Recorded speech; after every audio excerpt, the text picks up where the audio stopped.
Alright, I just want to make a quick short video on BMW E90 such as this one, and them having problems with their stereo system. If you've ever heard like the cracking noise, your speakers aren't working, your radio is going up and down in volume. I will put an example of it here. That's the sound. Yeah, if you've ever had that sound, then I think I might have pinpointed the problem, and I haven't really seen anyone address this issue online. So first they'll say take apart the radio. Boom, radio, I'll take it apart. It was very easy to take apart. If you ever wanted to do this, just to replace your radio, all you would do is the climate control setup here is just on clips. So you're going to want to take some kind of a plastic prying tool, get in there, pull it back, it'll pop right off. It was actually, for me, it was very simple. I didn't even have to use a prying tool, I just used my hands. And then the radio obviously is here.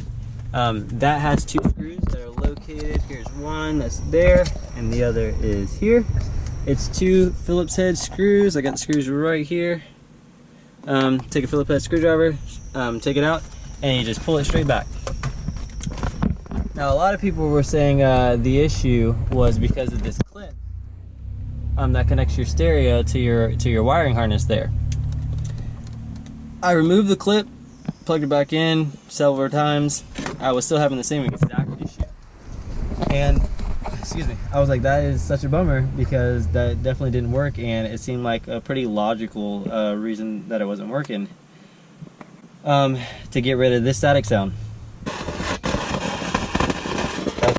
Yeah, that static is very annoying.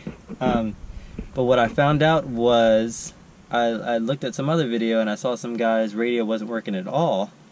And I saw that he went to the back of the car, and this is where he went. So in the back of an E90, your battery lives over here. Sorry, this is a auction car that I bought for $800, so it's obviously been worked on. And to the left side, there is an amplifier. Now, this amplifier, don't mind this cable tie here, but this amplifier, this whole compartment was filled with water. So obviously water had intruded into the car somehow. I'm not exactly sure how. I'm still trying to find that out, but this is the evidence of the water. And it was quite a bit of water. Not cool. Obviously electronics and water don't really go well together.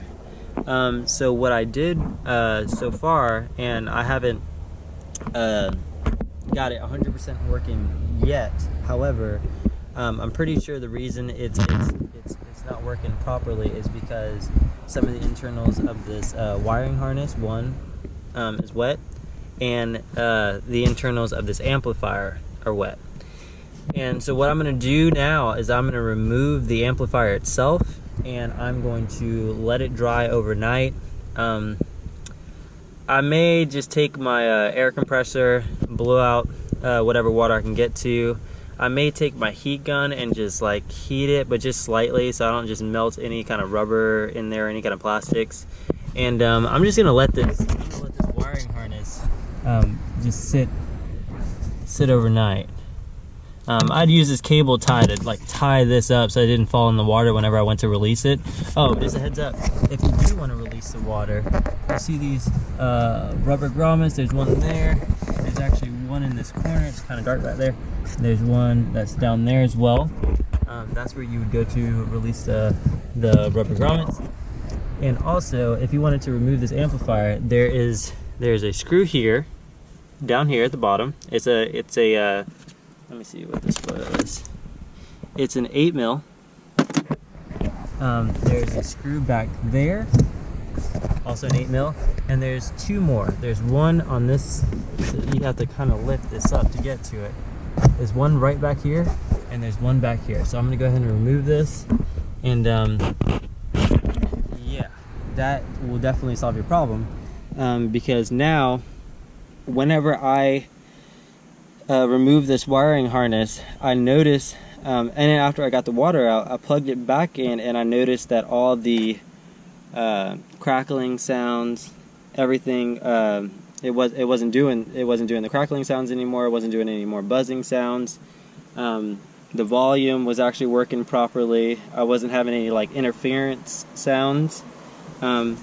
So best case scenario, I can dry this thing out over the course of the night or maybe a couple of days, put it in rice, and it works properly.